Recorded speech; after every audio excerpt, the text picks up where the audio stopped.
Now is your chance to try the first Battlefield Vietnam inspired map in Battlefield 6. Here's everything that you need to know. Everybody, Happy Camper here.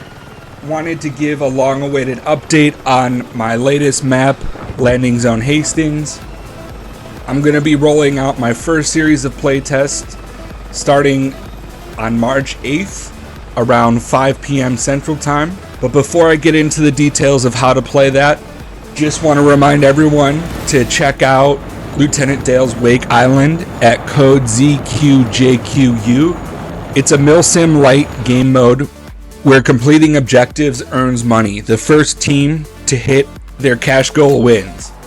Also, we've got operations still live with full XP. The trenches are still calling. Now, before I get into the details of the map, a few ground rules. First and foremost, remember this is a playtest for an amateur project done in spare time for free. This map will still require a lot of work even after launch, so please be patient. With that, you will notice that there are many objects in this map that might not feel right. There will be the typical floaters, for which I will try to fix as much as I can, as often as I can, but with over 2,000 individually placed objects into a model with no terrain to line up with, it's going to be a forever work in progress. The other one, and more importantly, are the large pixelated sprites that are present throughout areas of the map. I know they are ugly and I wish they weren't there, but that's one of the trade-offs for having this area to build a map in.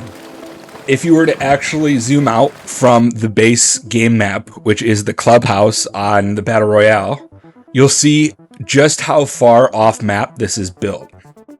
Every single fix, every single bug takes about 5 times the usual, just because there's so much trial and error.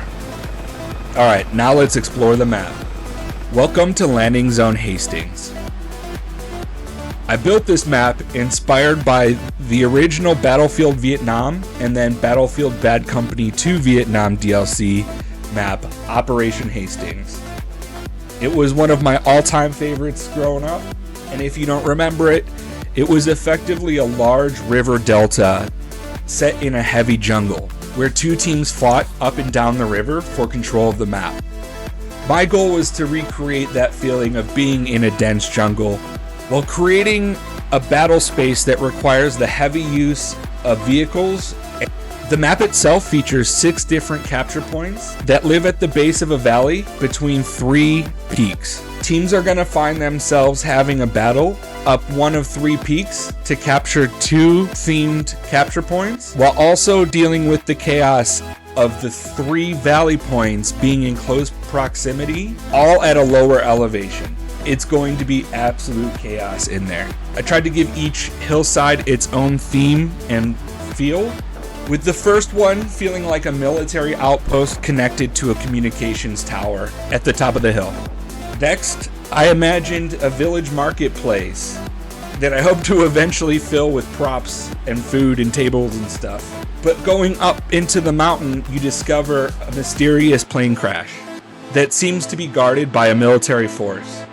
This peak features several overlooking bunkers and unforgiving terrain.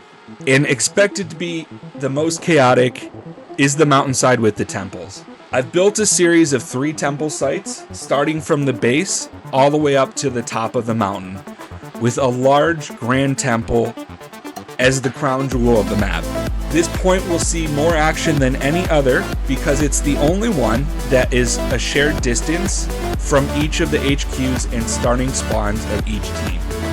So naturally, that close proximity will make this the spiciest and hottest spot as teams continue to battle here, while the other 2 mountain peaks each favor one team over the other. The gameplay itself is going to heavily rely on vehicles, and as such, I've added numerous transport choppers, quad bikes, attack choppers, and jets for both teams.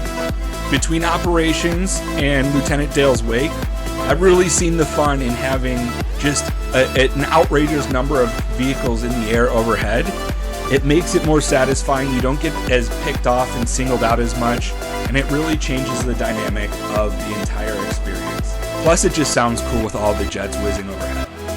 Along with fixing all of the individual objects, I still plan to continue to add more cover throughout the map. I've got a few other surprises that I still plan to reveal at later versions of the map. Again, if you want to give this map a try, the best place to do so is by joining my Discord at discord.gg/happycampertv. I appreciate all the support. Shout out to my Patreon subscribers and my YouTube subscribers and my Facebook subscribers. Shout out to everyone who's bought merch. If you're interested in any of that, check the link tree in my bio. Otherwise, I appreciate you, and I'll see you on the battlefield.